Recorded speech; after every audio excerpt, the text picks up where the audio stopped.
Every year, thousands of tourists come to visit the town of Nerja to enjoy its beautiful beaches, coastal scenery, and the balcony of Europe. But for many, they're missing an important part, because just below the surface, there is thousands of years of history of both a prehistoric time and a forgotten industrial era. Join me as I take the bus from Malaga to Nerja to uncover the sights and history that this town has to offer. Hey everyone, welcome back. I'm Evan the Wayfarer, and in today's video we are going to be taking a trip to Nerja. Now I'm excited for this one because I've actually never been to Nerja, and more importantly we get to take a bus to get there. You know that I love public transit, and this is one that I'm excited to share with all of you. So join me as we travel to Nerja. We are going to be taking the bus station over here, and this is the Puerto Malaga bus stop. But we are going to be catching the bus right over there where it says Alsa. Right here you can see Nerja right there. So we are getting on the M362.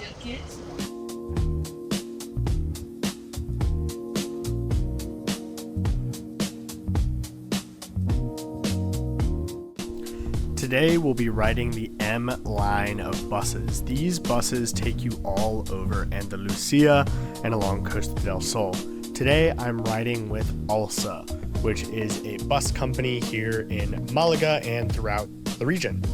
Now, I purchased my tickets ahead of time online to ensure I had a seat.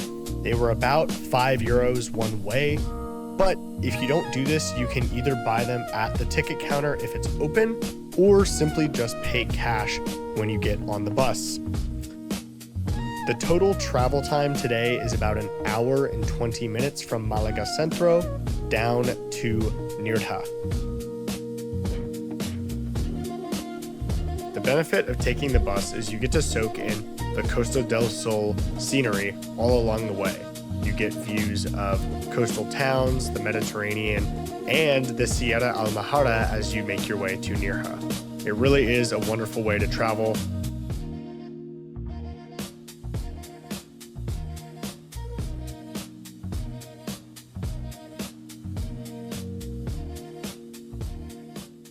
And just like that, we have arrived in Nerja. It was a lovely bus ride. And one interesting thing about Nerja is the town itself is about 25,000 people, but apparently about 3,000 of that is European Union individuals, and then another 3,000 is people from the United Kingdom. So almost a quarter of the people who live in Nerja aren't actually from Spain, which is very interesting.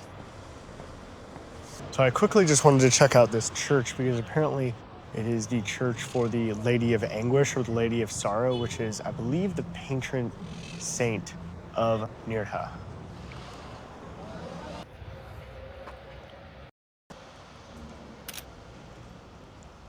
And here is going to be one of the places we're seeing today. So behind me is the Plaza de la España, and it's kind of empty right now, which is pretty special, but I imagine especially in the summer and in the fall when there's a couple festivals that this area is packed. So just at the corner, or La Esquina, is the museum. You start the museum with an exhibition overview of the Festival of Nerja, which takes place every year and started in 1960. We'll talk about that later. Then you head upstairs where you travel back in time to learn a little bit about the Phoenician, Roman, and Muslim roots that make Nerja's history so rich. The attention to detail is definitely noticed. From there, we move to the industrial era where you learn about Nerja's sugarcane production and more recent adventures in the 19th and 20th century. There is a neat little audio guide that you can download which gives tons of context. Lastly, we step back through time where we learn about the prehistoric roots of Nerja that span over 40,000 years into the past. And honestly, this museum is a bit of a missed gem. If you're ever in Nerja, I would definitely recommend starting here first to truly appreciate the context of this city and its ancient roots. The sun came out, yay. Nerja's history is quite old, even as old as over 40,000 years old.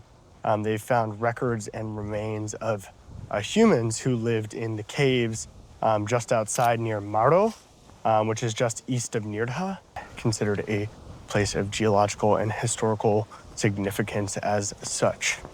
And one thing that Nerja was notable for, produced silk in parts of the coastline. So up here we have the balcony of Europe, and there is some history to it. So apparently this used to be called La Barita, or the battery, and it was used during the Napoleonic Wars to fire on ships from the seas. It apparently got its name from King Alfonso XII, as the legend goes, and he came to this spot in Nerja and said, "I declare this the balcony of Europe." And just up here you can see the cannons, that this once used to be a battery or fortress for defense.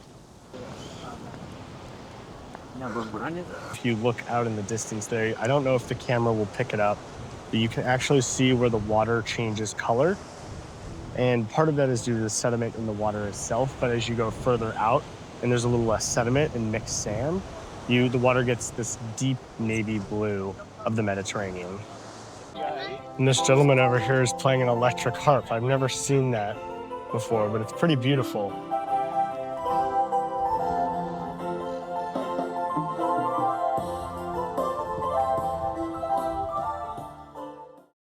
Before moving on, I head below the balcony of Europe to try to see if I can get a glimpse of the ruins of the once former battery and fortress that held this area of the coast. So all along here, these are all ruins and remains of the initial fortress that was built along the coast here to protect the coastline from during the Napoleonic Wars, and as well as other periods of history. So it's pretty spectacular, and you might not know it. Now it's just considered the balcony of Europe, but it's really quite something, to say the least. So yeah, pretty cool. Learning about the history of Nerja and exploring the coast to see the ancient fortresses has left me feeling a bit peckish, so I venture forward to find something to eat. We are getting myself a little sweet treat. This is going to be interesting to eat, but it's going to be good.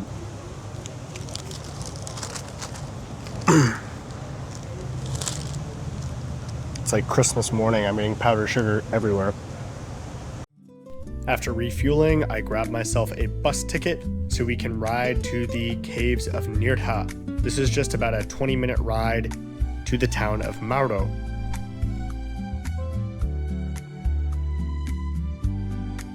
Here we are just outside the Cueva de Nerja, or the Caves of Nerja. So the story with these was, in the 60s, a group of men were exploring and they saw a bunch of bats fly out of a hole in the ground. So, as most men decide to do, they got curious and they decided to go inside. And lo and behold, they found this incredible cave structure and system.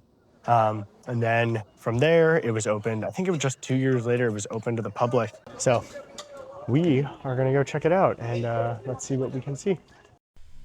As I descend the steps, I leave behind the sunny day and enter dark, narrow caves that honestly feel like you're entering another world, especially with the stalactites and narrow hallways. What's incredible is that this entire cave structure was hidden from the public eye until almost 1960, but quickly became a center point of Nerja's culture and history, as it quickly became a place of the Festival of Spain, which was a yearly festival where there would be dancing and music in these very caves themselves. And even more, later it was then discovered human remains as well as ancient cave paintings dating back over 40,000 years, and some of which are considered to be the oldest in living history. So just wanted to jump in here. In the caves, it is amazing in here. You can download a free audio guide on your phone. I got a combo ticket, so you can also buy one here, but I mean, just in front of me is the world largest stalactite column in the world. It's over 32 meters tall. Words don't do it justice, just the size and scale of it.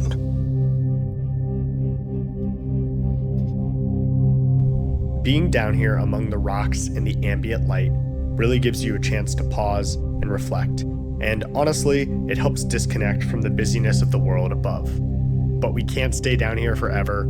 Soon, it's time for us to ascend back to the surface and back to the sunshine. I have to say that did not disappoint, and that was absolutely a highlight of the trip, being able to walk through that history and learn about the caves.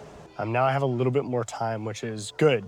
My bus isn't for a few hours, so I've got a few more things to show you all before we go. But yeah, I'm curious, have you been to Nerja before? What's been your experience in this area? What did you like about it?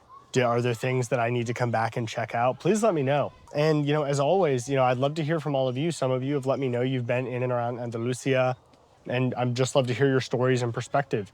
If you haven't and you're interested in following along more, definitely subscribe. And I try to release videos about once a week. Just wanted to say thank you for watching. And yeah, let's get back to the video. At this point in the day, I'm feeling a little adventurous, and I really wanted to see what the countryside of Nerja had to offer. So I made the decision that it's time for us to go off trail.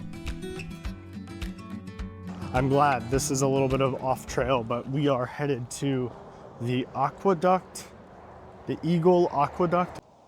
And there it is, the no, I'm joking, that's not it. You would be pretty disappointed if that's what we were hiking to. Just a casual overpass. No. What we're going to is something a little bit more special. Oh, look, it looks like you can actually go down there and then maybe loop up to the other side. And lo and behold, this is the trail that we are taking, unbeknownst to me, and that is what I wanted to see. So that is known as the Aqueduct of Eagles. It was built in the end of the 19th century, and it's still used to ferry water in the style of Roman aqueducts. And it was primarily used for the sugar factories that are dotted around. But yeah, it was built and it's modern. It's 4 stories. That top layer there, I believe, still has water. So yeah, we're gonna follow this path and see if we can actually get a closer look at it. Wow, would you look at that? Again, this is very easily overlooked, and besides in the museum, you might not know it's here unless you either pull up Google Maps or if you do some research like I did. And if we do a sweep around, we have the Almahares at our doorstep, just right there. It's pretty cool. And again, the weather just turned out so spectacularly. The Mediterranean is right there in the background. And it's days like today. You feel pretty lucky. ¿Cómo? I think it's my neighbor. Ah, you're like. ¿Qué necesito? Sí. ¿Qué necesitas? Sí. ¿Qué quieres? You must be careful. Sí, sí. Like here, Yeah. you go.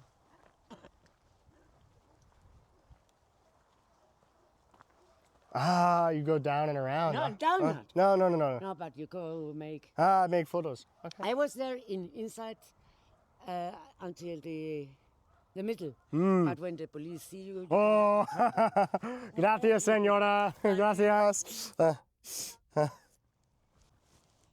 So that was a pretty cool interaction. For those of you who may have heard, that woman thought I was her neighbor, and she thought I needed something. She was like, "Oh, what's up? Like, what do you need? What do you blah blah blah?" And then she was like, "Oh, no," and she was very nice. She brought me down here to the aqueduct, and she was like, "Oh, you can get a photo here." She said she's been about to the middle there, and she said, if you have boots on, you can go, but she said the police don't like it. So I was like, I'm not gonna go there. But it's really spectacular to say the least. So I think the next thing we were gonna go do is check out the place that this supplied water to, which was the sugarcane factory.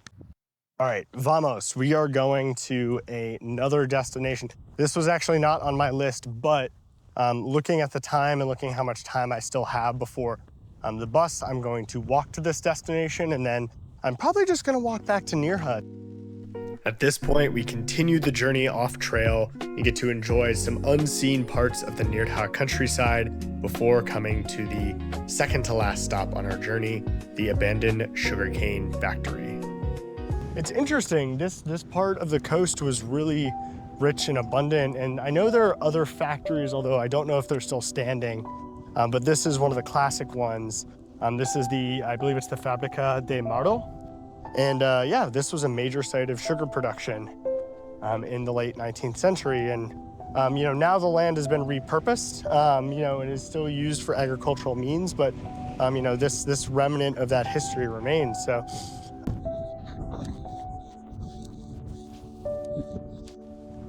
you can obviously tell, you know, people have come and been in here, and, you know, based on the graffiti all along the wall here, but this is just cool. You know, I don't know what any of these rooms might have been, but I know that this building was for sugar production. So I just noticed something. So that is clearly the entrance, and you can kind of tell that because there's a wall here, and there's a break in the wall, right? It's been torn down or something, but it continues up that way. And what's interesting is that those buildings back there were absolutely part of this facility, because you can see the wall kind of continues around to kind of to demarcate this area as the sugar factory. And what I'm assuming is, again, those were either storage or maybe living quarters or something like that. This was like a whole area for this factory, and I'm assuming, you know, this back part might have been used for, you know, storage or open spaces. Who knows? But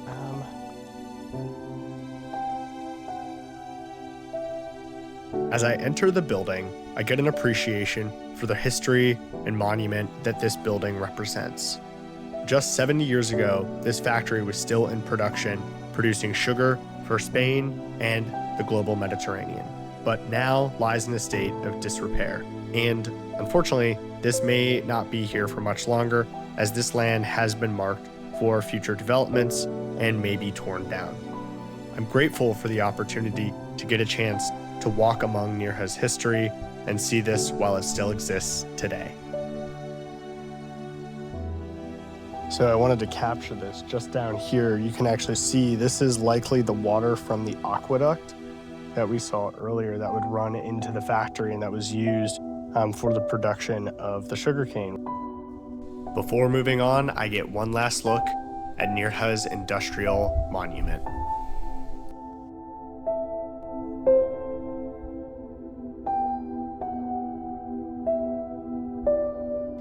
As I leave the factory, I get in a fight with some of the local fauna, but thankfully, both parties ended up okay.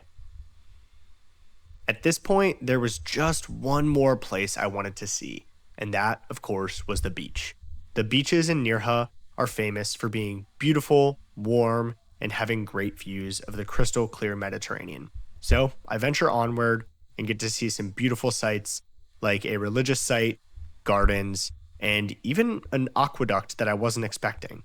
Suffice to say, Nerja continued to surprise me this entire trip. So this is a good example of why people come to Nerja. These beautiful, long stretches of beaches, and it's not you know, necessarily this like one continuous beach. It's broken up, but this is the biggest one I've seen yet, and we are going to make our way down to it.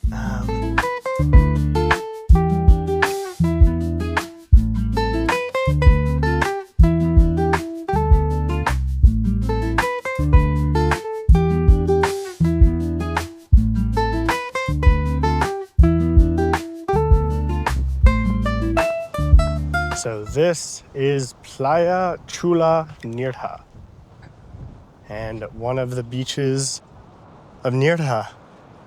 I love these because it's kind of nestled just, you know, where there are gaps in the mountains, where there are natural coves or bays, and then all of a sudden, boom, you are here on the beach. And it's really quite lovely.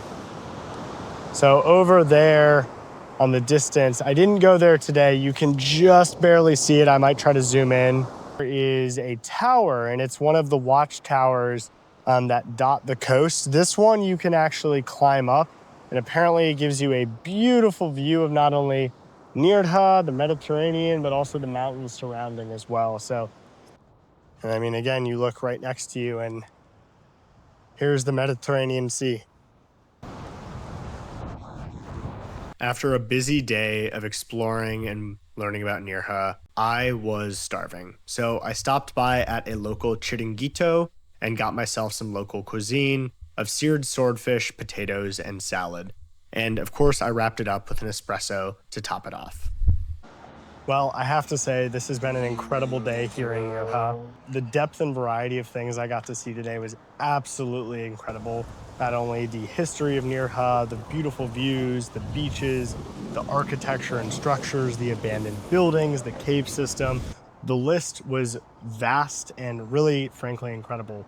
Let me know what you thought. Let me know if there are things I should do more in depth on, or if I need to come back and see other things. I'm definitely coming back to enjoy the beaches, but really the only thing left to do now is to head back. So let's take the bus back to Malaga. Days like today remind me exactly why I love doing this. It would have been easy to just come, grab a quick bite, see the balcony, and leave. But Nerja proved that every place has a secret if you're willing to scratch just beneath the surface. We found a whole industrial empire and a prehistoric cave hiding just below the surface. Sometimes the best travel moments aren't on the postcard, they're in the layers underneath. Thanks for exploring with me. I'll see you on the trail.